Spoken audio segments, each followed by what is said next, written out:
بسم اللہ الرحمن الرحیم الحمد للہ رب العالمین والصلاة والسلام علی سید الانبیاء والمرسلین سیدنا محمد وعلی آلہ واصحابہ اجمعین اما بعد۔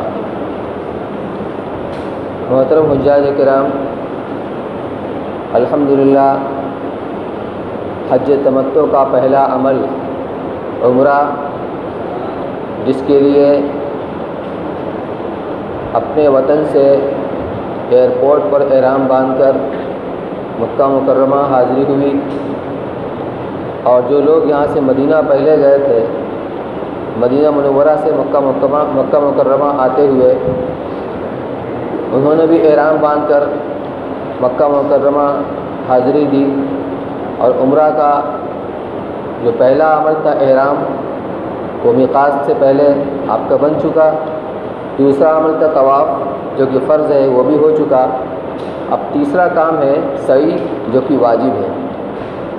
سعی کے لیے کرنا یہ ہے، جس طرح آپ نے طواف کے لیے استلام کیا تھا، حجر اسود کا بوسہ لینا، یعنی اشارہ کرنا اس کی طرف، اور اشارہ کر کے اپنے ہاتھوں کو چوم لینا۔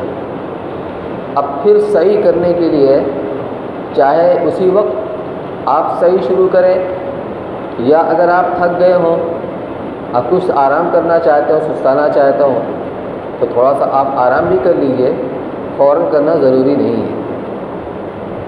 اس لیے جب بھی آپ کو سعی کرنا ہو تو آپ نواں استلام کے لیے حجر اسود کے مقابل آئیے، یعنی طواف کرنے والوں کے ہجوم کے باہر، بس اس کی طرف رخ کر کے آپ استلام کر لیجئے۔ استلام کر کے اپنا رخ پھیر لیجئے۔ اب آپ کی پشت حجر اسود کی طرف ہو جائے گی، اور آپ کا رخ اب صفا پہاڑی کی طرف ہوگا۔ آپ آگے بڑھتے رہیے یہ دعا پڑھتے ہوئے، ابدؤ بما بدأ اللہ بہ ان الصفا والمروۃ من شعائر اللہ۔ میں شروع کرتا ہوں اسی طرح جس طرح اللہ نے قرآن پاک کے اندر شروع فرمایا ہے، یعنی قرآن پاک کی آیت کی طرف اشارہ ہے۔ اس میں اللہ تعالیٰ نے فرمایا ان الصفا والمروۃ من شعائر اللہ، کہ صفا اور مروہ دونوں کی دونوں اللہ کے شعائر میں سے ہیں۔ تو اس طرح دعا پڑھتے ہوئے آپ صفا پہاڑی کی طرف بڑھتے رہیے۔ اس سے قریب جانے کے بعد پھر آپ اپنی پشت پہاڑی کی طرف کر لیجئے، اور آپ کا رخ خانہ کعبہ کی طرف ہو جائے گا۔ یہاں پر آپ نیت کیجئے صفا کی، جس طرح عمرہ کے وقت نیت، طواف کے وقت نیت کیا تھا کہ اے اللہ، میں صفا مروہ کے درمیان 7 چکر سعی کی نیت کرتا ہوں، اس کو میرے لیے آسان فرما اور قبول فرما۔ نیت کرنے کے بعد ہاتھوں کو اٹھا کر، کھڑے ہی ہاتھوں کو خوب اونچا اٹھا کر کے اب آپ کو دعا مانگنی ہے، جس میں سب سے پہلے چوتھا کلمہ لا الہ الا اللہ وحدہ لا شریک لہ لہ الملک ولہ الحمد یحیی ویمیت وہو حی لا یموت بیدہ الخیر وہو علی کل شیء قدیر۔ مختصر بھی ہے، تفصیلی بھی ہے۔ اس کے بعد تیسرا کلمہ سبحان اللہ والحمد للہ ولا الہ الا اللہ واللہ اکبر ولا حول ولا قوۃ الا باللہ العلی العظیم۔ اس کے بعد کتابوں کے اندر بہت تفصیلی دعا لکھی ہوئی ہے، آپ اس کو دیکھ کر بھی پڑھ سکتے ہیں، اپنی زبان کے اندر بھی دعا مانگ سکتے ہیں۔ کبھی آپ یہ نہ سوچیں کہ یہ دعا تو میں بار بار مانگ چکا ہوں، نہیں، بار بار مانگیے، مانگنے سے گھبرائیے نہیں، اللہ کے خزانے میں کوئی کمی نہیں ہے۔ تو عمرہ کا تیسرا کام جو ہے سعی، یہ واجب ہے۔ سعی کے معنی بھاگ دوڑ کرنے اور کوشش کرنے کے ہیں، اور شریعت کی اصطلاح میں اللہ کا حکم سمجھ کر صفا مروہ نام کی 2 پہاڑیوں کے درمیان 7 چکر لگانا ہے۔ سعی ہے کیا؟ سعی کی حقیقت یہ ہے کہ در حقیقت اسماعیل علیہ السلام کی والدہ حضرت بی بی حاجرہ رضی اللہ تعالیٰ عنہ کی اس بھاگ دوڑ کی یادگار ہے، جو انہوں نے حضرت اسماعیل علیہ السلام کی پیاس بجھانے کی غرض سے، جب کہ وہ شیرخوار بچہ تھے اور پیاس کی وجہ سے بے قرار تھے، پانی کی تلاش و جستجو میں کی تھی۔ اللہ تعالیٰ کو ان کی یہ ادا اتنی پسند آئی کہ قیامت تک کے لیے اسے حج و عمرہ کا حصہ بنا دیا۔ اس کا پس منظر یہ ہے کہ ابراہیم علیہ السلام نے حضرت حاجرہ رضی اللہ تعالیٰ عنہ اپنے شیرخوار بچے اسماعیل علیہ السلام کو اس جگہ پر لا کر بسا دیا جہاں آج بیت اللہ شریف ہے۔ اس سے بیت اللہ کی عمارت نہیں تھی، نہ کوئی آدم تھا نہ آدم ذات تھا، بس چاروں طرف پہاڑیاں تھیں، لق و دق صحرا تھا۔ حضرت حاجرہ علیہ السلام کو وہیں اتارا، اسی قدم واپس مڑ گئے۔ حضرت حاجرہ رضی اللہ تعالیٰ عنہ کہ اللہ خلیل، آپ یہاں مجھے کس کے حوالے کر کے جا رہے ہیں، کس کے بھروسے چھوڑ کے جا رہے ہیں، جہاں نہ آدم ہے نہ آدم ذات، نہ زندگی کوئی گزارے کی شکل۔ تو ابراہیم علیہ السلام نے کوئی جواب نہیں دیا۔ دوبارہ پھر پوچھا، سے بارہ پھر پوچھا، اب پوچھا کہ اللہ کا حکم ہے؟ تو صرف سر کے اشارے سے کہا کہ ہاں، اور آگے بڑھ گئے۔ کیا ابراہیم علیہ السلام کے دل میں اپنے بیوی بچے کی محبت نہیں تھی؟ محبت تھی، لیکن اس کا اللہ کی طرف سے امتحان لیا گیا تھا۔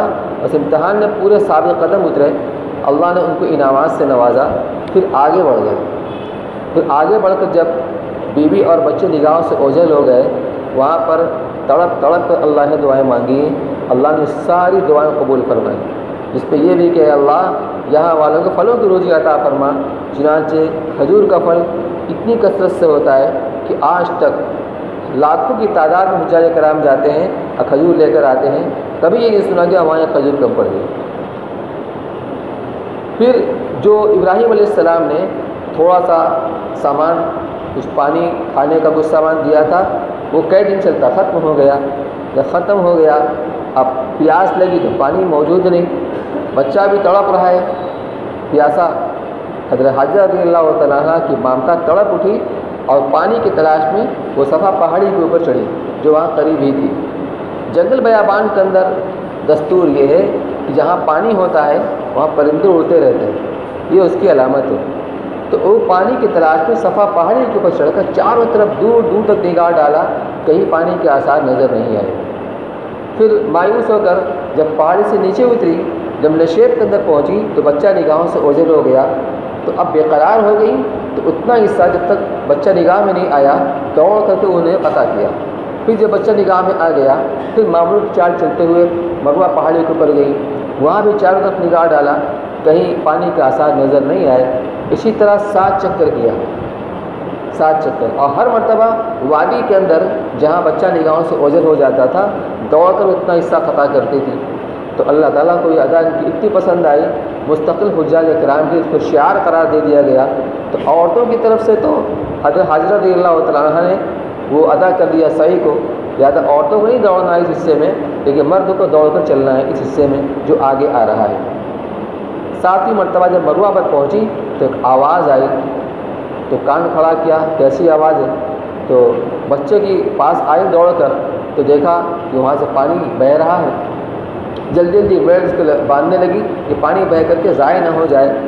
اللہ کے رسول صلی اللہ علیہ وسلم ارشاد فرماتے ہیں کہ حضرت حاجرہ رضی اللہ تعالیٰ عنہ اگر اس کو میڑ نہ بناتی، پانی کو نہ گھیرتی تو بہتا رہتا اور قیامت تک جاری رہتا۔ آج بھی جاری ہے، پورے مکہ مکرمہ کے اندر اسی کی سپلائی، مدینہ منورہ میں اسی کی سپلائی، ساری مسجدوں میں اسی کی سپلائی۔ نہانے دھونے کے لیے وہ سمندر کا پانی ریفائن کر کے استعمال کرتے ہیں، لیکن پینے اور پکانے اور کھانے کے لیے وہ صرف سمندر کا پانی پورے شہر میں استعمال ہوتا ہے۔ تو یہ ہے سعی کی حقیقت۔ یاد رکھیے عمرہ کے طواف کی طرح عمرہ کی سعی کے لیے بھی احرام ضروری ہے، یعنی احرام کی حالت میں ہی سعی کریں گے۔ بہرحال آپ جو عمرہ کے طواف اور اس کے بعد کے کاموں سے فارغ ہو گئے اور آپ کا ارادہ سعی کرنے کا ہے، تو اس کے لیے صفا مروہ کی طرف جانے سے پہلے حجر اسود کے پاس آ کر اسی طرح جس طرح آپ نے طواف کے ہر چکر میں استلام کیا تھا، ایک بار اور اس کا استلام کیجئے، گویا یہ نواں استلام ہو گیا۔ اس کے بعد آپ صفا پہاڑی کی طرف چلنا شروع کیجئے۔ چلتے ہوئے آپ کی پشت حجر اسود کی طرف ہو جائے گی، مطاف سے صفا کی طرف جو راستہ گیا ہے اس طرف یہ دعا پڑھتے ہوئے آگے بڑھیے جب یہ آپ کے سامنے پڑھی گئی۔ صفا پہاڑی کے قریب پہنچ کر بیت اللہ کی طرف منہ کر کے عمرہ کی سعی کی نیت کیجیے، اور زبان سے بھی دہرا لیں تو بہت اچھا ہے۔ اللہم انی ارید السعی بین الصفا والمروہ فیسرہ لی وتقبلہ منی، جس کا مطلب یہ کہ اے اللہ میں صفا اور مروہ کے درمیان سعی کرنے کا ارادہ کر رہا ہوں، اس کو میرے لیے آسان فرما اور قبول فرما۔ اس کے بعد دعا کی طرح دونوں ہاتھوں کو اٹھا کر پہلے چوتھا کلمہ اور اس کے بعد تیسرا کلمہ تمجید پڑھیے۔ اس کے بعد خوب دل لگا کر اللہ سے دعا کیجیے۔ دعا مانگنے کے بعد اب مروہ کی طرف آپ رخ کر کے اب نیچے اتریے۔ صفا ذرا سا اونچائی پر ہے اور نشیب میں آپ اتریں گے ڈھال پر سے، اور دائیں طرف سے آپ چلنا شروع کریں گے اپنے معمول کی چال، لیکن دعا مانگتے ہوئے، دعا پڑھتے ہوئے آپ آگے بڑھیں گے۔ آگے بڑھتے بڑھتے ایک جگہ پر سبز رنگ کی ٹیوب لائٹ چھت پر دیوار کے دونوں طرف، وہ یا 3 اطراف کے اندر وہ سبز رنگ کی ٹیوب لائٹ لگی ہوئی ہے، اور کچھ دوری پر بھی دیوار پر نہیں ہے، بس چھت پر۔ وہ چھت میں ہے۔ بہت ساری تبدیلی ہو گئی، یہ بھی ایک تبدیلی۔ بہرحال وہ چھت پر ہے، دور سے آپ کو نظر آئے گی۔ اس حصے کے اندر آپ کو دوڑ کے چلنا ہے، بہت تیز نہیں، یعنی جو چلنے کی رفتار ہے اس سے قدرے تیز، اس کو جھپٹ کر چلنا بولتے ہیں۔ آپ کے ساتھ آپ کی مستورات ہوں گی، ان کا بھی آپ خیال رکھیے۔ جب یہ حصہ آپ دوڑ کر قطع کر لیں گے، پار کر لیں گے، تو اب بغیر اخضرنگ کا جو آخری سرا ہے وہاں پر آپ رک جائیں گے۔ جب آپ کی مستورات آپ کے ساتھ آ جائیں، پھر آپ ان کو ساتھ لے کر آگے بڑھیں گے اپنے معمول کی چال چلتے ہوئے۔ اس درمیان میں وہ مخصوص دعا، جس طرح آپ نے رکن سے حج اسود تک مخصوص دعا پڑھی تھی ربنا آتنا والی، یہاں بھی مخصوص دعا ہے رب اغفر ورحم واعف وتکرم وتجاوز عما تعلم انک تعلم ما لم نعلم انک انت العزیز الاکرم۔ مختصر بھی ہے اور اس تفصیل کے ساتھ بھی ہے، جس میں آپ کا جی لگے، جو آپ کو یاد ہو۔ اس میں بار بار وہی دعا آپ پڑھیں۔ اس کے علاوہ بھی اگر آپ یہی دعا پڑھیں گے تو کوئی حرج کی بات نہیں ہے۔ جب یہ حصہ آپ کا کراس ہو جائے، آپ آگے بڑھ جائیں، پھر معمول کی چال چلتے چلتے چلتے آپ مروہ پر پہنچیں گے۔ صفا پہاڑی تو پہاڑ کی طرح نظر آتی ہے، مروہ میں یہ شکل نہیں۔ مروہ میں باہر سے گیٹ کے نکلنے سے پہلے زمین ابڑ کھابڑ ہے پہاڑ کی طرح سے، بس وہی مروہ ہے۔ لیکن اس کا اطمینان کر لیجئے، وہاں پر آپ کا پیر ٹچ کرنا چاہیے، اس لیے آپ اس کو اوپر پہنچ جائیے۔ جب وہاں آپ پہنچ گئے تو پہنچنے کے بعد اپنا رخ اب خانہ کعبہ کی طرف کر لیجئے، لیکن خانہ کعبہ وہاں سے نظر نہیں آئے گا۔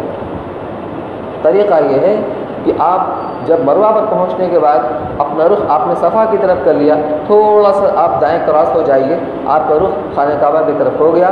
ویسے بھی صفوں کے نشانات سے آپ کو اندازہ ہو جائے گا۔ یہاں بھی آپ تفصیل سے دعا مانگیے، ہر مرتبہ صفا پر بھی مروہ پر بھی ہر مرتبہ آپ کو تفصیل دعا مانگنی ہے۔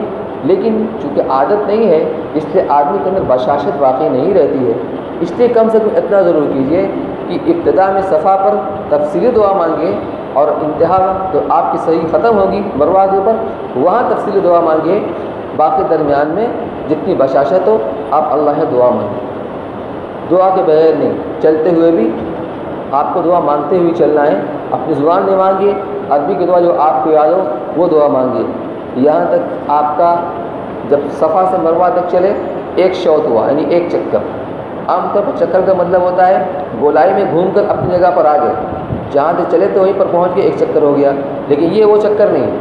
صفا سے مروہ گئے ایک چکر ہو گیا، مروہ سے پھر واپس آ گئے صفا دوسرا چکر ہوا، پھر مروہ گئے تیسرا چکر، پھر صفا آئے چوتھا چکر، پھر مروہ گئے پانچواں، پھر صفا آئے چھٹا، پھر اب مروہ پر جائیں گے پھر ساتواں چکر ہو گیا۔ اب 7 چکر صحیح کا پورا ہو گیا۔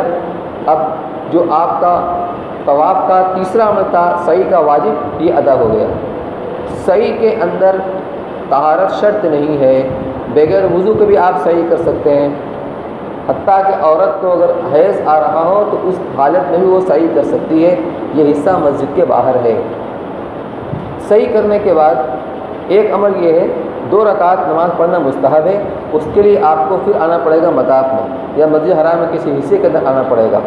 وہ حصہ چونکہ مسجد کے باہر ہے، وہ 2 رکعت اگر آپ کے اندر بشاشت باقی ہے، آدمی کافی تھک چکا ہوتا ہے، اگر بشاشت باقی آپ پڑھنا چاہتے ہیں تو حرم شریف کے اندر آ جائیے، یعنی مطاف کے اندر یا مسجد حرام کے اندر آ جائیے، یہاں کے 2 رکعت پڑھ لیجیے، یہ تو مستحب ہے۔ وہ 2 رکعت طواف کے بعد پڑھی تھی، وہ تو واجب الطواف ہے، اس کے بغیر طواف کی تکمیل نہیں ہوگی، لیکن اس کے بغیر صحیح کی تکمیل ہو جائے گی اگر بشاشت تو پڑھیے، ورنہ آپ مروہ کی طرف سے باہر نکل آئیے۔ آپ کا 3 کام ہو گیا۔ عمرہ میں 4 کام تھا، احرام وہ وطن سے ہو گیا، ایئرپورٹ سے یا مدینہ کے میقات سے ہو گیا، اس کے بعد طواف وہ آپ کا ہو گیا، اور یہ صحیح آپ کی ہو گئی۔ اب چوتھا کام باقی رہ گیا ہے حلق۔ حلق کے معنی آتے ہیں بالوں کو منڈانا، اور ایک ہے قصر۔ قصر کے معنی آتے ہیں بالوں کو چھٹوانا۔ قصر یہ ہے کہ پورے سر کے بال سے ایک کور چھٹوانا۔ یہ مسئلہ ذرا سا ٹیڑھا ہے، اس لیے آسان شکل یہی ہے کہ آپ حلق کرا لیجئے، بالوں کو منڈا دیجیے۔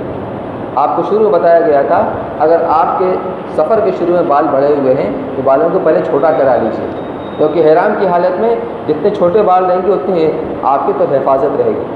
وہاں باہر جانے کے بعد اب آپ اپنا حلق کرا لیجیے، چاہے حلاقہ میں جا کر، چاہے اپنے ساتھی سے ایک دوسرے کا آدمی حلق کر لے۔ ایک غلط فہمی یہ ہو جاتی ہے کہ بعض لوگ سمجھتے ہیں کہ عمرہ کے طواف و سعی سے فارغ ہو جانے کے بعد جب تک اپنا حلق نہ کرا لے وہ دوسرے کا حلق نہیں کر سکتا، یعنی سارا عمل پورا ہو چکا ہے، طواف بھی سعی بھی، اب سے حلق کرانا۔ جس طرح آدمی اپنے ہاتھ سے اپنا حلق کر سکتا ہے اسی طرح دوسرے کا بھی کر سکتا ہے۔ دوسرے کا حلق کرنے کے لیے اپنا حلق کرانا ضروری نہیں ہے، اپنا حلق کیے بغیر بھی دوسرے کا حلق کیا جا سکتا ہے۔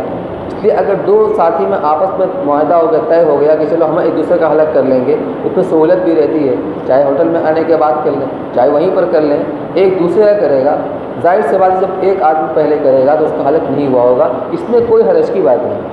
ہاں اس میں حرج کی بات ہے کہ آپ حلاقہ گئے ہیں سیلون میں اور وہاں آپ کی لائن لگی ہوئی ہے، آپ بیٹھے ہوئے ہیں، سوچا کہ چلو ابھی وقت ہے ذرا ناخن تراش لیں، ہرگز ایسا نہ کیجیے گا، کیونکہ آپ ابھی حالت احرام میں ہیں اور احرام کی حالت میں ناخن تراشنا آپ کے لیے جائز نہیں ہے۔ اگر آپ نے 5 انگلی کا ناخن تراش لیا تو آپ کے اوپر دم واجب ہو جائے گا۔ اس لیے کہا جاتا ہے کہ سیکھ کر کے جاؤ، بغیر سیکھے آدمی جاتا ہے دمادم جب دم لازم آتا ہے دم دیتے دیتے آدمی بے دم ہو جائے گا، اس کا دھیان رکھیے۔ اپنا حلق کرا لیا، آپ کے ساتھ جو مستورات ہیں ان کا مسئلہ یہ ہے جب وہ احرام باندھیں گی، احرام غسل کرنے کے بعد بال وغیرہ سکھا کر کے اچھی طرح کس کے چوٹی باندھ لیں، اور چوٹی باندھنے کے بعد جو نوک پر پھنگیاں رہتی ہیں، بال کچھ آگے نکلے ہوتے ہیں کچھ گھٹے ہوتے ہیں، تو درمیان سے کاٹ لیا جائے تاکہ جب احرام کھولنے کے وقت میں بالوں کو کاٹا جائے تو اکثر حصہ کٹ جائے، اکثر حصہ کٹ جائے۔ اگر یہ عمل شروع میں نہیں کیا تو اب کر لیں، لیکن عورت کا بال اس کا محرم کاٹے، یا اس کا شوہر ہو یا اس کا محرم میں اس کے والد ہیں، اس کے بھائی ہیں، اس کا بیٹا ہے، غیر مرد کے ہاتھ سے نہیں، خود اپنے ہاتھ سے بھی کاٹ سکتی ہیں۔ تو اب جب آپ نے حلق کرا لیا اور عورت کا بھی بال کٹ گیا، اب یہ احرام کھل گیا، آپ کا عمرہ کا چاروں عمل مکمل ہو گیا۔ اب آپ اللہ کا شکر ادا کیجئے کہ اللہ تعالیٰ نے اپنے فضل سے یہاں تک پہنچایا، اپنے کرم سے عمرہ کے افعال کرنے کی توفیق عطا فرمائی، ادا کرنے کی۔ ہاں انسان ہیں، اوک چوک غلطی نیچا اونچا ہو ہی جاتا ہے، اس لیے آپ کچھ ریال صدقہ بھی کر دیجئے تاکہ جو آپ کی اس عمرہ کے عمل کرنے کچھ کمی کوتاہی رہ گئی ہو اس کی تلافی ہو جائے، اس کی تلافی ہو جائے۔ عمرہ کرنے کے بعد اب آپ ایک مقامی آدمی کی حیثیت سے مکہ مکرمہ میں رہیں گے۔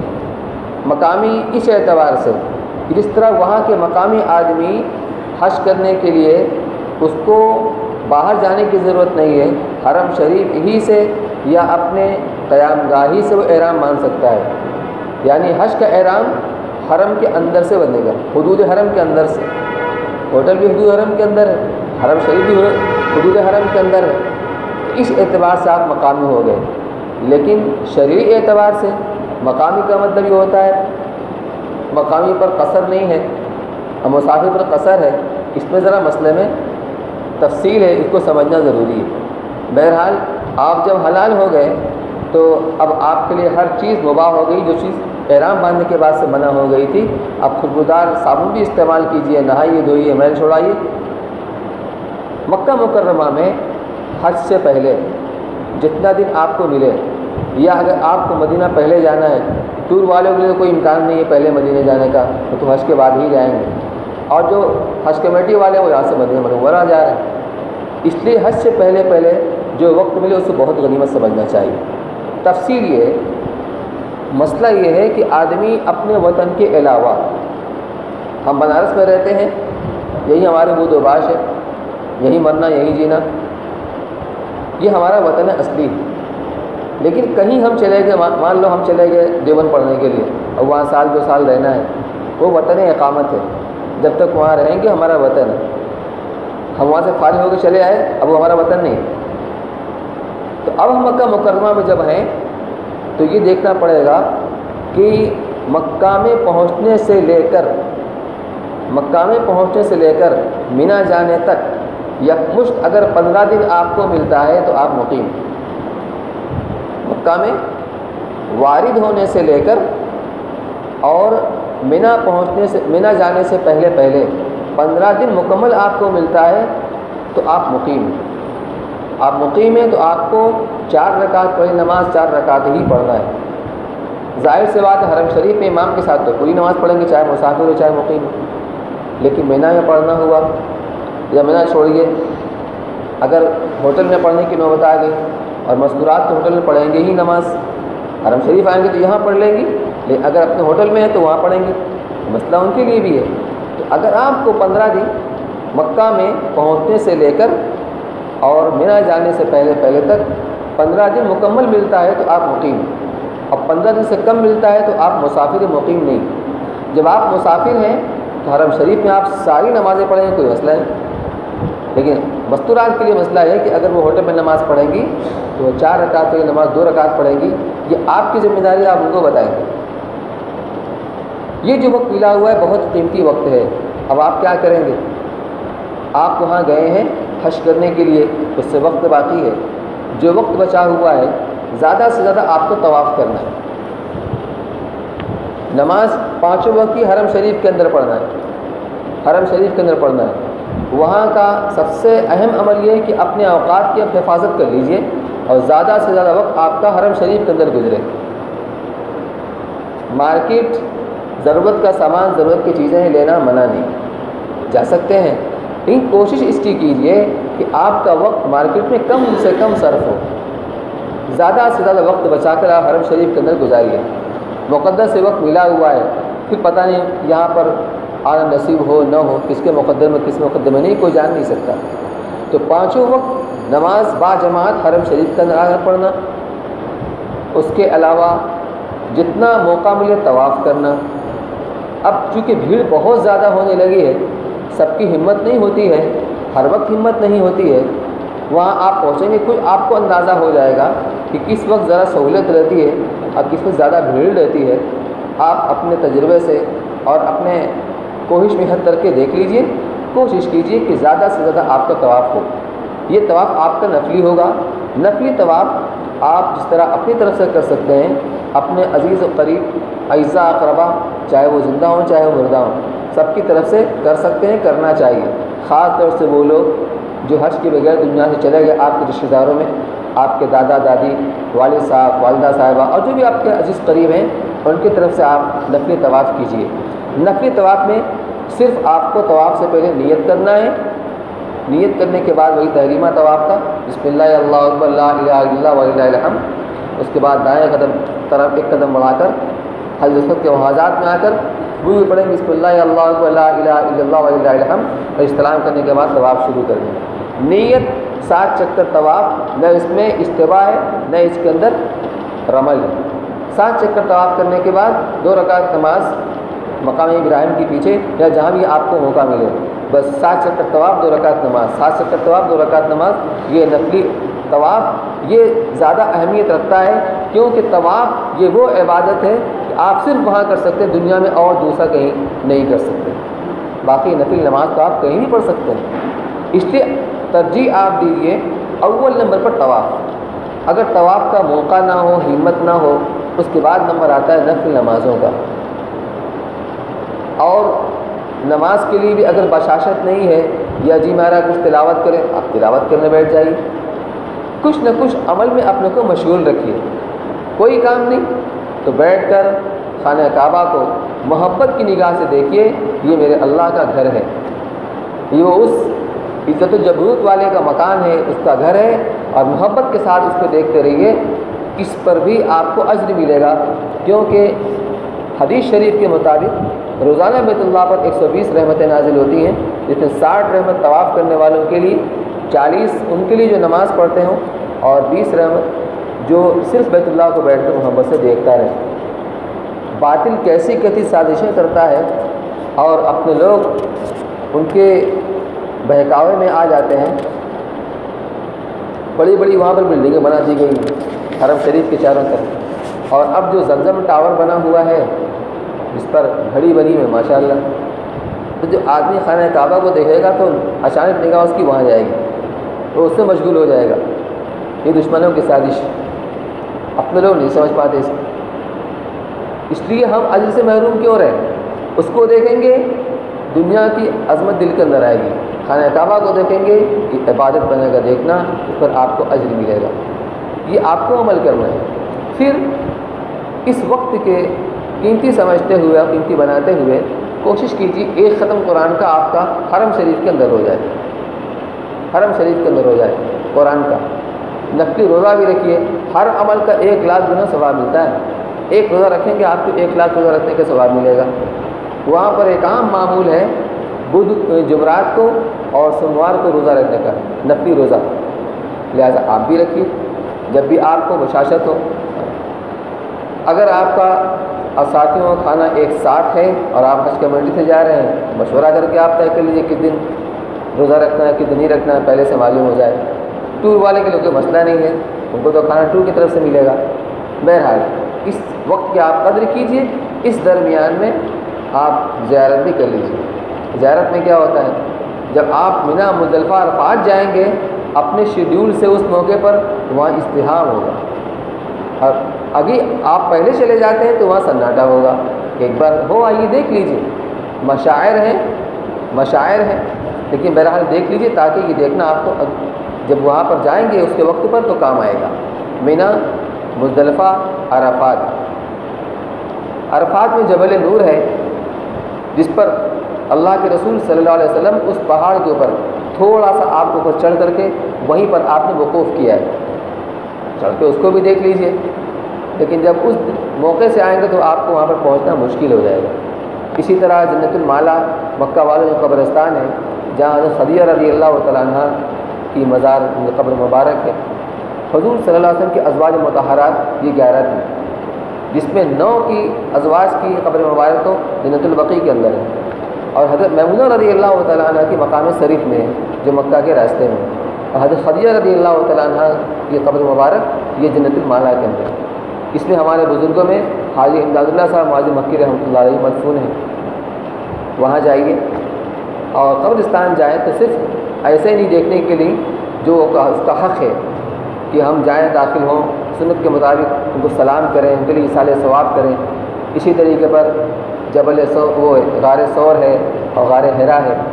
غار حرا چڑھائی تھی، اس پر بھی کوئی آسان نہیں ہے، لیکن نسبتاً غار سور کے بڑی پر یہاں کی چڑھائی آسان ہے۔ عبرت کی نگاہ سے جائیے کہ ہمارے آقا جناب رسول اللہ صلی اللہ علیہ وسلم مہینوں یہاں آ کر کے اللہ کی یاد میں مستغرق رہا کرتے تھے، وہاں بھی جائیے۔ غار سور پر چڑھنا تو بہت مشکل ہے، لیکن آپ عبرت کی نگاہ وہاں پر ڈالیے کہ ہمارے آقا کو کتنا ستایا گیا، کتنی تکلیف پہنچائی گئی کہ آپ اپنی جان بچانے کے لیے کتنی اونچی چڑھائی چڑھ کر کے آپ غار سور کے اندر گئے، اور دشمن بھی کیسے تھے کہ نشان قدم کو پکڑ کر کے وہاں تک پہنچ گئے، غار کے منہ پر کھڑے ہو کر کے گفتگو کر رہے ہیں۔ ابی نے ایک سردار تھا مکہ والوں کا جو عہد میں مارا گیا، ابی نام تھا وہ، عراف کہتے ہیں جو پہچاندار ہوتے ہیں، قدموں کو نشان سے پہچان لیتے ہیں، ان کو لے کر وہاں تک گیا، اور غار کے اوپر مکڑی نے جالا تن دیا تھا، کبوتری نے انڈا دیا تھا، اور کھڑے ہو کر آپس میں گفتگو کر رہے ہیں کہ یہاں تک تو نشان قدم نظر آ رہا ہے، اس کے بعد نہیں۔ تو کیا پاگل ہو گئے ہو؟ اللہ تعالیٰ حفاظت کرنا چاہتے ہیں، جس کو چاہے ذریعہ ہوگا تو وہ استعمال فرما لیں۔ تو عبرت کی نگاہ ڈالیے، اگر پہنچ سکتے ہیں پہنچ جائیے، زیادہ اپنے آپ کو پریشانی کے اندر نہ ڈالیے، جان جوکھم میں نہ ڈالیے، وہاں پہنچنا پھر آنا ظہر کی نماز ہو جائے گی۔ بہرحال یہ زیارت کے مقامات ہیں، زیارت بھی کیجیے۔ جس طرح مکہ مکرمہ میں ہر عمل کا ثواب 1,00,000 گنا ملتا ہے، ایسی گناہ کی شناخت بھی بہت بڑھ جاتی ہے، اس لیے اس کا بھی دھیان رہے کہ ہماری غفلت کی وجہ سے ہم سے کوئی گناہ نہ ہو جائے۔ گناہ عادت ہماری بگڑی ہوئی ہے، ہم جب گفتگو کرتے ہیں تو کوئی اچھا پیٹرن سامنے شروع ہوتا ہے اور اس گفتگو میں نہ جانے کب اس کا رخ مڑ جاتا ہے غیبت کی طرف، اور بیٹھے ہوئے ہم حدود حرم کے اندر چاہے ہوٹل کے اندر ہوں اور غیبت ہو رہی، تو بہت چوکنا اور محتاط رہنے کی ضرورت ہے تاکہ جب حج کا وقت آ جائے۔ کتابوں میں طریقہ لکھا ہوا ہے حج کا کہ حج کے لیے 8 ذی الحجہ کی صبح فجر کی نماز پڑھ کر کے مینا کے لیے روانگی اختیار کی جائے، یہ مستون طریقہ ہے، لیکن ہم وہاں ان کے شیڈول کے پابند ہیں۔ معلم کو ہم کو معلم کا حوالے کر دیا جاتا ہے، اور جو سا ہمارا معلم ہوگا اس کو ہم شیڈول کے پابند ہیں۔ اپنی طرف سے کوئی ایسا کام نہ کرے کہ ہم کو پریشانی کا سامنا کرنا پڑے۔ اس لیے اگر 7 تاریخ کو رات میں بھی وہ لے کر جائیں تو آپ جائیے، کوئی حرج کی بات نہیں، اس سے کوئی آپ کے حج کے اوپر کوئی اثر نہیں پڑے گا۔ تو اگر 7 تاریخ کو رات کو آپ کو نکلنا ہے تو آپ 7 تاریخ کو عشاء کے پہلے اپنا سارا سامان تیار کر لیجیے۔ سامان کیا تیار کرنا ہے؟ جو ٹور والے ہم کو جو کھانا وہی ملے گا، ٹور والے کھانا دیں گے۔ پھر بھی کچھ خشک سامان ساتھ میں رکھیے کہ جب آپ مزدلفہ جائیں گے تو وہاں پہ کچھ نہیں ملے گا، بھوک لگی ہوگی، کھانے کا تقاضا ہوگا، تو آپ کے ساتھ کچھ خشک سامان رہنا چاہیے۔ میوہ جات ہے، چنا ہے، گون کا حلوہ وغیرہ جو لے کر جاتے ہیں، یہ کچھ آپ کے ساتھ رہے۔ مینا میں قیام گاہ میں ساری چیزیں ملتی ہیں، بستر وغیرہ۔ آپ مصلی ایک رکھ لیجیے، تسبیح ایک رکھ لیجیے، دعا کی کتاب، قرآن پاک، اور اب کیا ضرورت کی چیزیں ہیں؟ چادر اپنے ساتھ رکھ لیجیے، یہ چیز کام آئے گی آپ کے مزدلفہ میں جہاں آپ کو کچھ نہیں ملے گا، کھلا میدان ہوگا، اپنے ساتھ رکھ لیجیے سامان پیک کر کے۔ حرم شریف سے جب آپ عشاء کی نماز پڑھ کر کے آئیں تو کھانا وغیرہ سے فارغ ہونے کے بعد اب پورے طور پہ یکسو ہو جائے گی اور احرام کی چادر اوڑھ کر کے آپ جائیے حرم شریف۔ گھر پر ہوٹل پر غسل کر لیجیے اور احرام کی چادر پہن کر کے حرم شریف جائیں، وہاں جا کر اب سر ڈھانک کر کے 2 رکعت نماز پڑھیں گے، احرام کی نماز سے فارغ ہونے کے بعد سر کھولیے اور استحضار کے ساتھ اب آپ یہاں پر نیت کیجئے، اے اللہ میں حج کی نیت کرتا ہوں۔ اگر آپ کا یہ پہلا سفر ہو رہا ہے یہ آپ کا اپنا حج فرض ہوگا، لیکن اگر آپ کا دوسرا سفر ہو رہا ہے یا تیسرا سفر ہو رہا ہے تو گنجائش اس کی بھی ہے، آپ جہاں اپنی طرف سے کر سکتے ہیں اپنے کسی عزیز قریب کی طرف سے بھی آپ کر سکتے ہیں۔ لہٰذا اگر پہلے ہی دل میں یہ بات ہے کہ یہ حج میں اپنے والد صاحب کی طرف سے کروں گا یا دادا کی طرف سے کروں گا، تو اب وہاں پر آپ کو نیت یہ کرنی کہ اے اللہ میں حج کرنے کی ارادہ کرتا ہوں اپنے والد صاحب کی طرف سے یا اپنے دادا کی طرف سے، اس کو میرے لیے آسان فرما اور ان کی طرف سے قبول فرما، میرے لیے آسان فرما ان کی طرف سے قبول فرما۔ بس شروع میں آپ نے نیت کر لی، اب بار بار نیت کرنے کی ضرورت نہیں۔ اب نیت کرنے کے بعد 3 بار تلبیہ پڑھیے، لبیک اللہم لبیک لبیک لا شریک لک لبیک ان الحمد والنعمت لک والملک لا شریک لک۔ 3 بار تلبیہ پڑھنے کے بعد اللہم انی اسألک رضاک والجنہ واعوذ بک من غضبک والنار۔ اب آپ کا احرام بن گیا، آپ کا احرام بن گیا۔ جو لوگ مدینہ منورہ سے آئے تھے وہ بھی عمرہ کرنے کے بعد اب حج کے ایام وہ بھی ایسے احرام باندھیں گے۔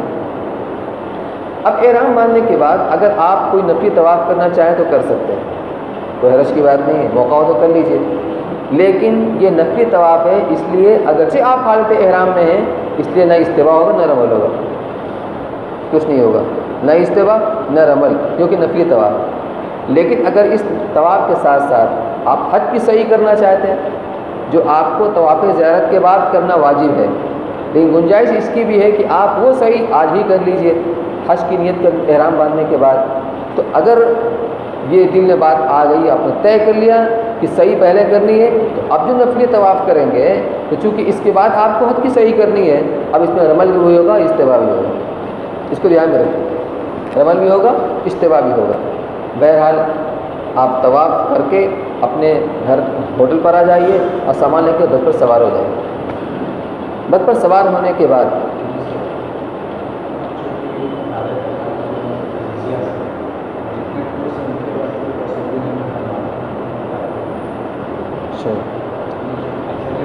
مولانا نے ایک اچھی بات یاد دلائی کہ جن کی رہائش عزیزیہ میں ہے، ظاہر سی بات ہے کافی فاصلہ ہے، تو حج کا احرام باندھنے کے لیے حرم شریف آنا ضروری نہیں ہے، جس کے لیے سہولت ہو آ جائے، اچھی بات ہے، کوئی حرج کی بات نہیں۔ لیکن اگر ذرا دقت طلب جیسا کہ عزیزیہ میں رہائش ہے تو آپ صرف احرام باندھنے کے لیے حرم شریف نہ آئیں، وہیں سے آپ احرام باندھ لیجیے، اپنے ہوٹل ہی سے یا وہیں قریب مسجد سے احرام باندھ لیجیے، کیونکہ آپ کی بس پھر وہیں لگے گی، جہاں آپ کا ہوٹل بس وہیں لگے گی۔ بہرحال آپ بس پر آ جائیے، تلبیہ آپ کا وقفے وقفے سے جاری رہنا چاہیے، جاری رہنا چاہیے۔ مولانا منظور صاحب نعمانی رحمۃ اللہ علیہ نے اپنی کتاب میں لکھا ہے کہ حاجی جب مکہ مکرمہ سے منا جائے تو یہ سوچے کہ اللہ نے اب اپنا دربار منا کے میدان میں لگایا ہے اور ہم کو بلایا ہے، ہمیں وہیں پر بلایا ہے کہ آ جاؤ میرے بندو، جن کو ہم سے تعلق ہو، جو ہم سے لینا چاہتے ہو۔ اب یہ حاجی لبیک پڑھتا ہوا چلاتا ہوا چلا جا رہا ہے، واقعتاً پیدل چلنے میں جو لذت ملتی ہے اس کی لذت کچھ اور ہی ہوتی ہے۔ جذبات تو ہوتے ہیں لیکن آپ کو ان کے شیڈول کے تابع ہونا۔ ہاں اگر کچھ ساتھی ہمت کر کے مشورہ کر کے طے کر لیں کہ ہم کو پیدل جانا ہے تو کوئی بہت بڑا کام نہیں ہو سکتا ہے، لیکن اگر آپ کے ساتھ کچھ بوڑھے لوگ ہوں، بوڑھی عورتیں ہیں، بھاری بدن کی ہیں، بیمار ہیں، تو پھر آپ ان کی رعایت کیجیے، سب آپ کے ساتھ پیدل نہیں چل سکتے ہیں۔ اب اس میں کتنے کام ہیں حج کے اندر، اجمالی طور سے تو دیکھ لیجیے۔ نمبر 1 احرام باندھنا، 13 کام پولیس کے اندر ہے۔ نمبر 1 احرام باندھنا، نمبر 2 مینا میں قیام کرنا، یعنی 8 تاریخ کو مینا میں قیام رہے گا، پھر 9 تاریخ کو صبح یہاں سے نکل کے جائیں عرفات میں وقوف کرنا، پھر مزدلفہ میں رات کا قیام کرنا، پھر مزدلفہ میں صبح کا وقوف کرنا، 10 ذی الحجہ کو مینا میں جمرہ عقبہ یعنی بڑے شیطان پر رمی کرنا، حج تمتع کی قربانی کرنا، احرام کھولنا، طواف زیارت کرنا، صفا مروہ کے درمیان سعی کرنا، 11 ذی الحجہ کو مینا میں تینوں جمرات پر رمی کرنا، 12 ذی الحجہ کو پھر تینوں جمرات پر رمی کرنا، اور 13واں کام ہے مکہ مکرمہ سے وطن کے لیے رخصت ہونے سے پہلے طواف وداع کرنا، چاہے مدینہ کی طرف جاتے ہوئے چاہے اپنے وطن لوٹتے ہوئے طواف وداع کرنا۔ اب بھی تفصیل ایک ایک چیز کو دیکھتے چلے جائیے۔ حج کا پہلا کام احرام باندھنا، وہ تو بن گیا آپ کا۔ اب آپ بس کے اوپر بھی آ گئے، تلبیہ کے علاوہ دوسرے اذکار بھی آپ کرتے رہے، کوئی حرج کی بات نہیں ہے، درود شریف ہے، استغفار ہے، تیسرا کلمہ ہے، چوتھا کلمہ ہے، آپ پڑھتے رہیے۔ احرام باندھنے کے بعد حج کا احرام کھلنے سے پہلے تک یعنی احرام کھلنے تک آپ جتنا قدم چلیں گے ہر قدم پر حرم کی 700 نیکی ملتی۔ کتنی؟ 700۔ حرم کی ایک نیکی 1 لاکھ، تو کتنی ہوگی؟ 7 کروڑ نیکی۔ جب یہ فضیلت آپ کے پیش نظر ہوگی، آپ پیدل چلنے میں اگر آپ کو تعب بھی ہوگا تو اس کو بشاشت سے برداشت کریں گے۔ اسی لیے کہا جاتا ہے کہ فضائل سامنے ہونا چاہیے تاکہ آدمی عمل پوری بشاشت کے ساتھ کرے۔ بہرحال بس پر ہم بیٹھ گئے، اذکار ہمارا، غفلت نہ ہو۔ ہم مینا پہنچیں گے دیر سویر، جب بھی پہنچیں، اس لیے کہ ہنگامی طور سے نئے ڈرائیوروں کو بھرتی کیا جاتا ہے اور سب راستہ دیکھے ہوئے نہیں ہوتے ہیں، تو کبھی چکر بھی کاٹتے رہتے ہیں۔ بہرحال دیر سویر آپ جب بھی آپ اپنی قیامگاہ پر مینا کے اندر پہنچیں گے تو مینا میں جو آپ کو قیامگاہ اور خیمہ جو آپ کو الاٹ کیا جائے گا وہ نمبر آپ کو اپنی بلڈنگ میں ہی مل جائے گا،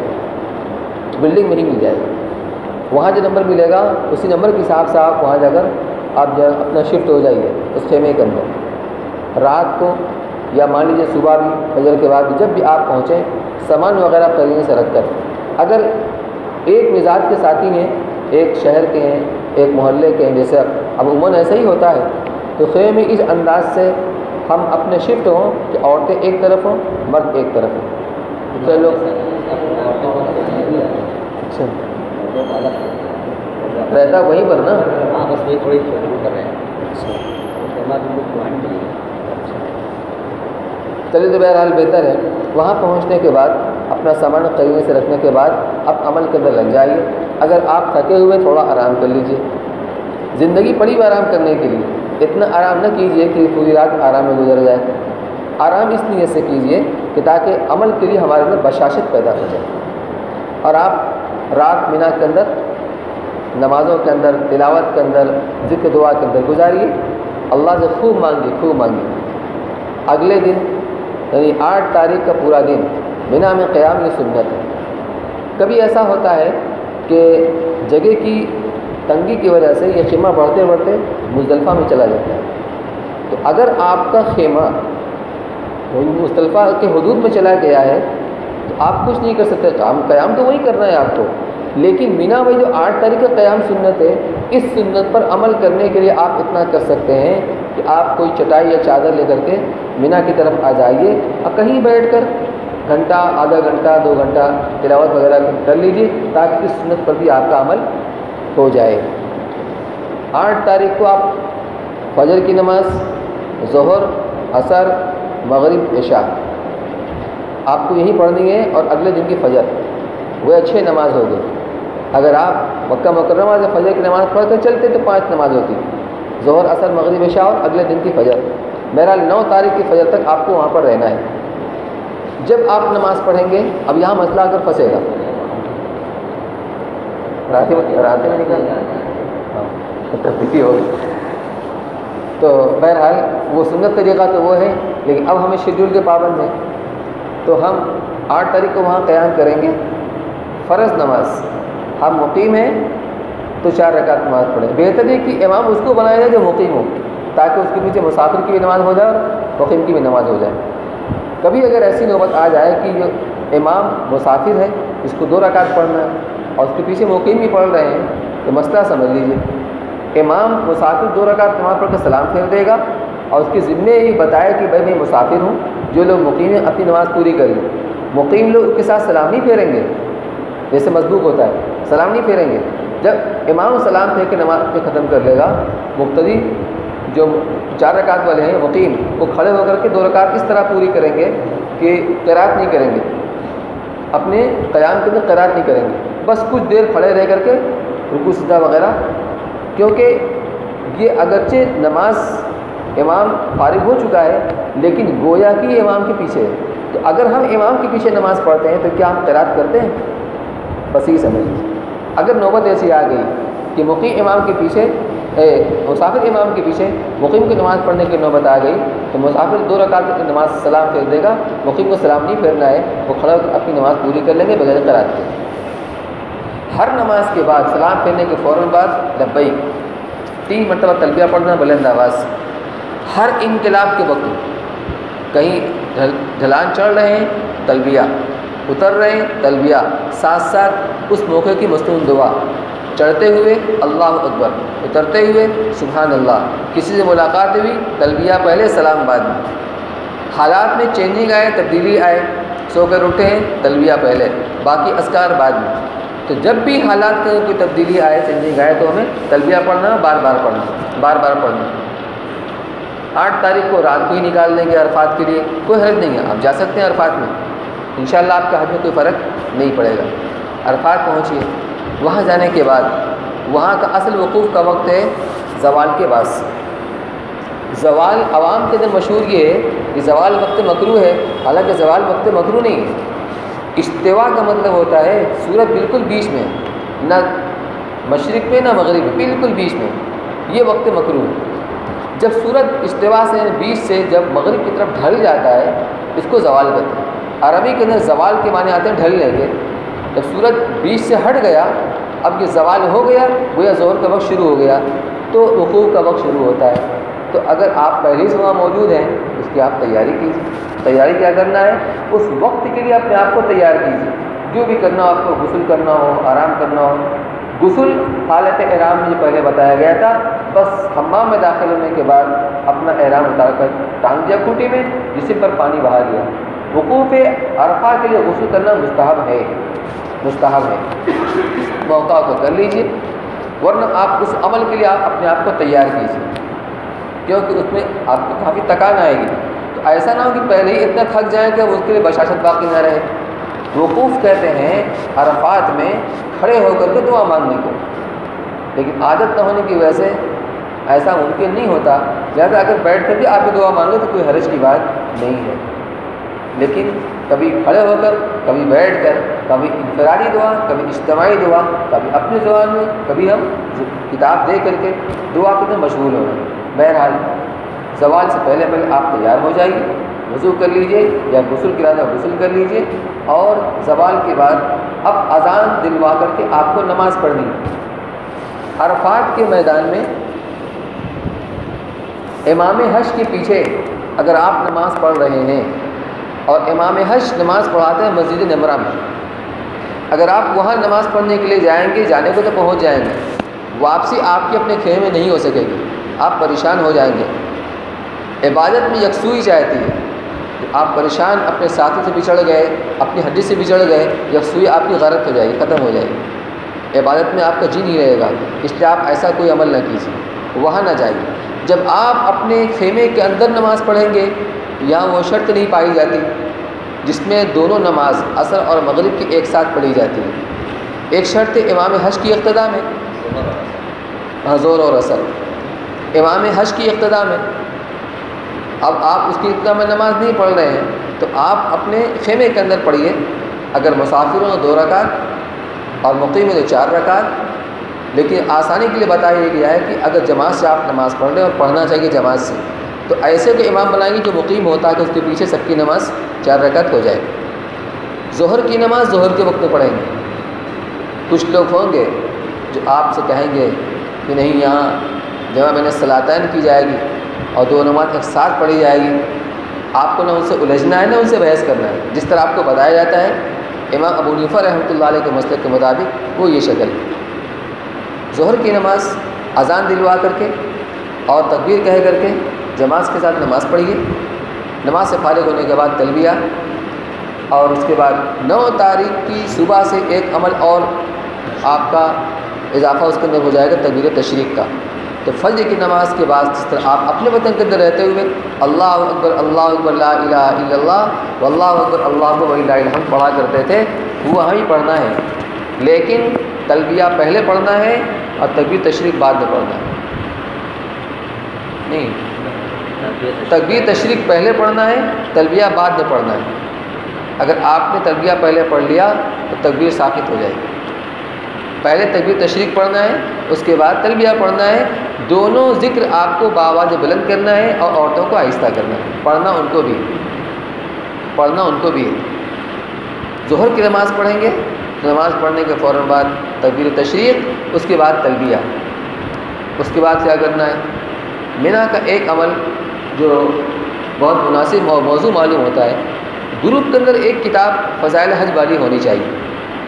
اللہ کے رسول صلی اللہ علیہ وسلم یہاں گشت کیا ہے۔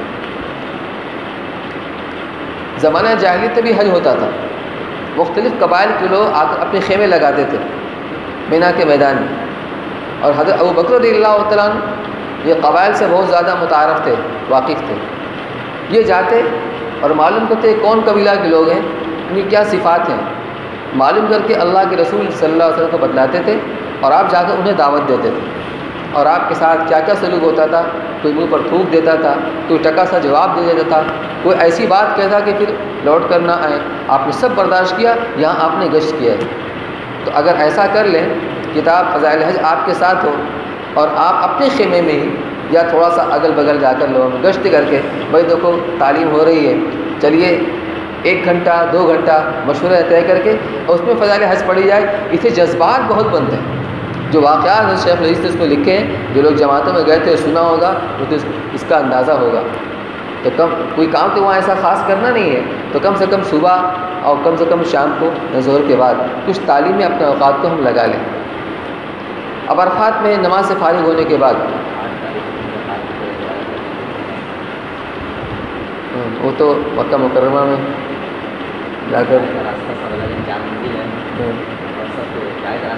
مولانا یہ کہہ رہے ہیں کہ چونکہ سہولت کی خاطر اب 4 منزلہ بنا دیا گیا ہے جہاں ہم جا کے رمی کرتے ہیں، جمرہ کے معنی وہ نشان جہاں پر پتھر پھینکنا ہے۔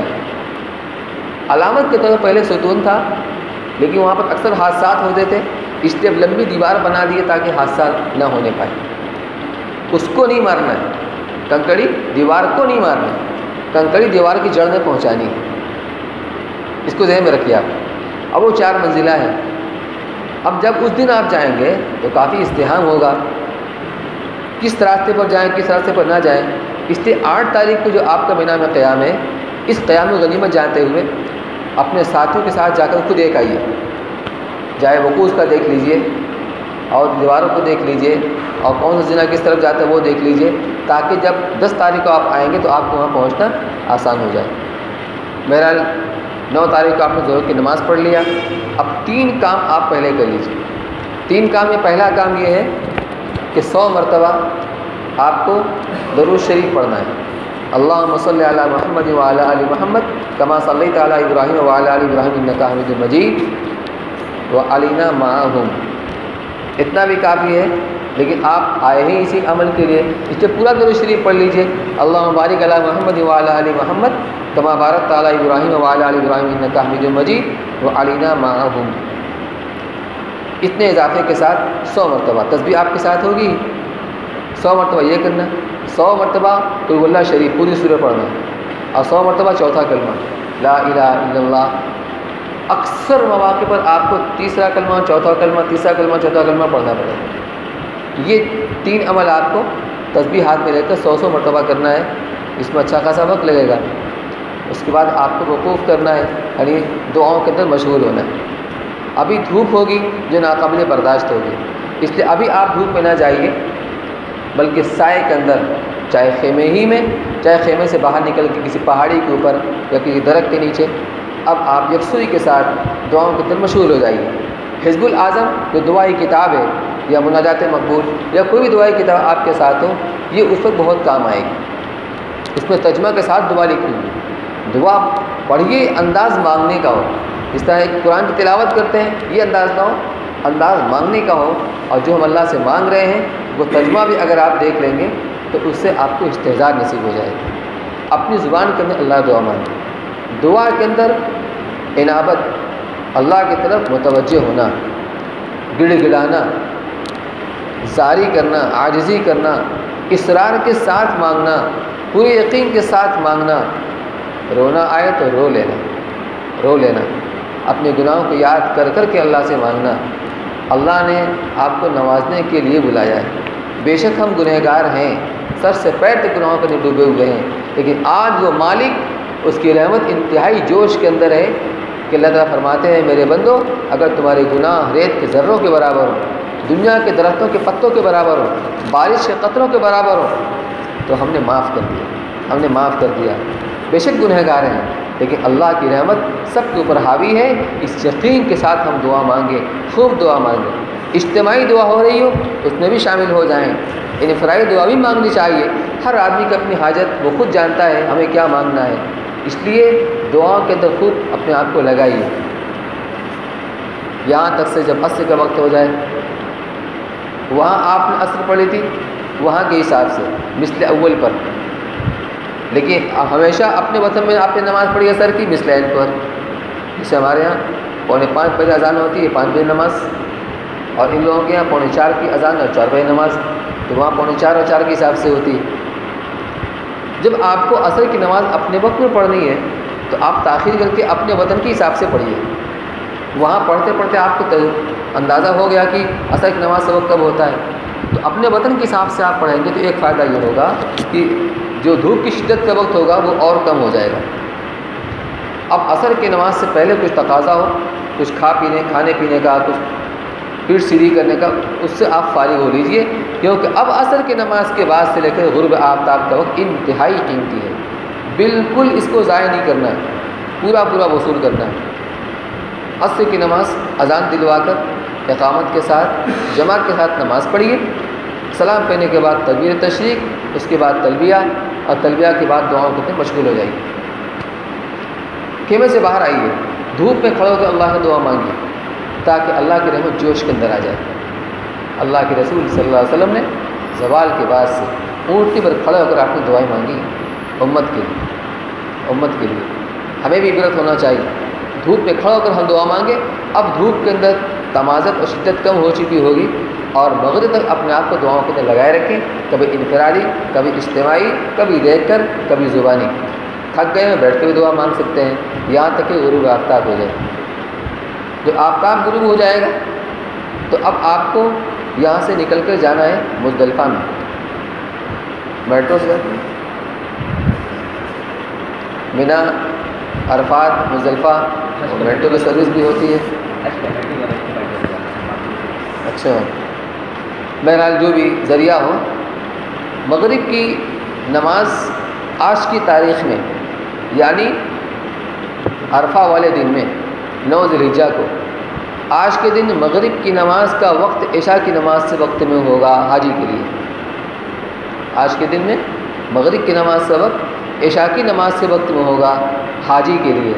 اور مغرب کی نماز مزدلفہ کی حدود کے اندر پڑھنا ہے، لہٰذا اگر کوئی عشاء کی نماز کا وقت شروع ہونے سے پہلے مزدلفہ پہنچ گیا تو بھی نماز نہیں پڑھے گا مغرب کی. اور اگر عشاء کی نماز کا وقت ہو گیا ہے اور مزدلفہ کے دن نہیں پہنچے گا تو بھی مغرب کی نماز نہیں پڑھے گا. نہ عرفات کے میدان میں پڑھنا ہے نہ راستے میں پڑھنا ہے، مزدلفہ پہنچ کر ہی پڑھنا ہے، عشاء کے وقت میں ہی پڑھنا ہے. دوسرا پہلو یہ ہے، کبھی آدمی جام میں پھنس گیا یا پیدل چلنے کی وجہ سے ابھی پھنس گیا یا راستہ بھول گیا. وہ پیدل والا راستہ کبھی کبھی بلاک ہو جاتا ہے، آدمی کہاں جائے، دائیں بائیں، اب راستہ بھول گیا، یا ڈرائیور کہیں اور لے کر غیر معروف راستے پر چلا گیا، تو آپ وہیں اتریے جہاں آپ کو اطمینان ہو کہ ہم حدود مزدلفہ کے اندر اترے ہیں. اور کبھی ہنگامی طور سے صورتحال ایسی پیش آ گئی کہ آپ کو کافی تاخیر ہو گئی اور مزدلفہ میں آپ پہنچے نہیں، انٹری نہیں کیا ہے، لیکن یقینی ذرائع سے معلوم ہو جائے کہ آپ ابھی حدود مزدلفہ سے دور ہیں، اور اگر آپ مزدلفہ پہنچنے کی کوشش کریں گے تو عشاء کی نماز سے وقت نکل جائے گا. عشاء کی نماز سے وقت صبح صادق کے طلوع ہونے سے پہلے تک ہے. یہ آخری شکل میں اب آپ کے لیے گنجائش ہے کہ آپ راستے میں نماز پڑھ لیں مغرب اور عشاء کی، لیکن ایسا عموماً ہوتا نہیں. اس لیے حدود مزدلفہ میں پہنچ کر ہی مغرب پڑھنا ہے اور عشاء کے وقت میں ہی پڑھنا ہے.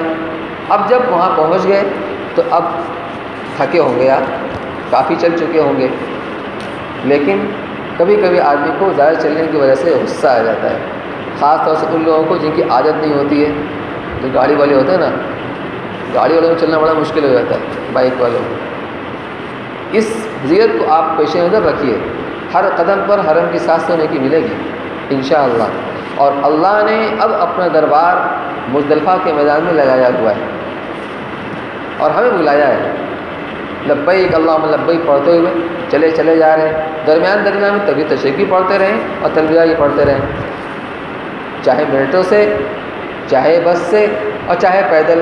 اگر پیدل کا راستہ اختیار کریں گے بہت اچھی بات ہے، لیکن وہ بات ذہن میں رہے کہ اگر ہمارے ساتھ بیمار ہیں، بوڑھے ہیں تو ان کی رعایت بہت ضروری ہے.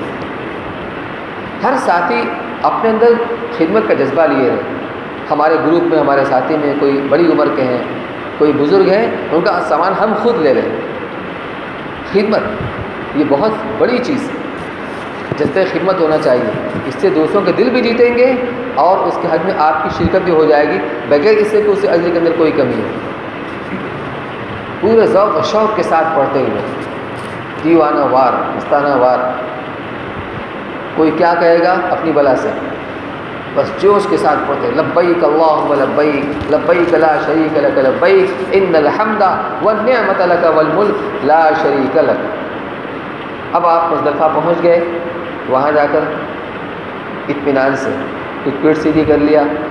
مزدلفہ کی رات حاجی کے حق میں شب قدر سے بھی زیادہ قیمتی رات ہے، شب قدر سے بھی زیادہ قیمتی رات ہے مزدلفہ کی رات. یہ رات ہماری سو کر ضائع نہ ہو جائے. اللہ تعالیٰ چیک کرتے ہیں کہ ہمارا بندہ رو کر گزارتا ہے اس رات کو یا سو کر گزارتا ہے. اس لیے اگر تھکے ہیں تھوڑا پیٹ اور کمر سیدھی کر لیجئے اور تیار ہونے کے بعد اب اذان کہلوائیے اور اقامت کہہ کر کے پہلے مغرب کی نماز فرض اور اس کے فوراً بعد بغیر سنت پڑھے ہوئے عشاء کی نماز 4 رکعت والی ہے، مقیم پڑھا رہا ہے، مسافر پڑھا رہا ہے 2 رکعت، تو فرض پہلے مغرب کی، پھر فوراً فرض بغیر اقامت کہے ہوئے عشاء کی، پھر اس کے بعد مغرب کی سنت، پھر اس کے بعد عشاء کی سنت. اس طرح پڑھنا ہے. نماز سے فارغ ہو گئے، اب اس کے بعد ایک کام اور کر لیجئے کہ جو اگلے دن آپ کو کنکری مارنا ہے جمرات پر 70 کی تعداد میں اینٹیں چن لیجئے. پتھر کو توڑ کے چھوٹی نہیں کرنا ہے، چھوٹی ہی چنے یا مٹر کے برابر آپ کو چننا ہے. 70 کی تعداد میں چن کر کے دھو کر پولیتھین میں رکھ لیجئے اپنے ساتھ. اللہ نے آپ کو طاقت دی ہے، جوان ہیں، تندرست ہیں، دوستوں کے لیے بھی خدمت کر دیجیے. جو بوڑھے مرد عورتیں ہوتی ہیں آپ کے ساتھ وہی چن لیجیے. اور اب آپ صبح صادق سے پہلے تہجد یا صلاۃ التسبیح نمازوں کے اندر دعاؤں کے اندر اپنے آپ کو مشغول رکھیے. اب خوب اللہ سے مانگیے. حضور صلی اللہ علیہ وسلم نے عرفات میں اللہ سے جتنی دعائیں مانگی تھی اللہ نے سب قبول فرمائی. ایک دعا جو حقوق العباد ہے اللہ نے اسے قبول نہیں فرمایا. بندوں کا حق جب تک بندہ نہیں معاف کرے گا اللہ معاف نہیں کرے گا. آپ نے مزدلفہ میں آ کر خوب اللہ سے آہوازاری کی کہ اے اللہ یہ بھی تو ہو سکتا ہے کہ ظالم کو مظلوم کو اپنے خزانے سے اس کو بدلہ عطا فرما دیں, ظالم کو معاف فرما دیں. اللہ نے اس کو بھی قبول فرما لیا. شیطان روتا چیختا چلاتا وہ بھاگا وہاں سے. ساری زندگی کی ایک رائے پر ہمارے پانی پھر گئے. اس لیے دعا میں خوب اپنے آپ کو استعمال کریں, خوب لگائیں. یہاں تک کہ جب صبح صادق ہو جائے تو اپنے آپ کو اس کے لیے تیار کر لیں. یہاں کا وقوف واجب ہے, عرفات کا وقوف فرض ہے. وقوف عرفہ نہیں ہوا تو آپ کا حج ہی نہیں ہوگا. چاہے ایک لمحے کے لیے آپ وقوف کر لیں عرفات کے میدان میں, جس کا وقت 9 تاریخ کو زوال سے لے کر اگلی رات کے صبح صادق تک ہے. صبح صادق سے پہلے ایک لمحہ کے لیے بھی گزر جائیں گے وہاں سے آپ کا وقوف ہو جائے گا. چنانچہ جو بیمار ہوتے ہیں بہت زیادہ تو ان کا اسٹریچر وہاں پر لایا جاتا ہے, وہاں سے گزار دیا جاتا ہے. وقوف مزدلفہ کا وقت شروع ہوگا صبح صادق سے.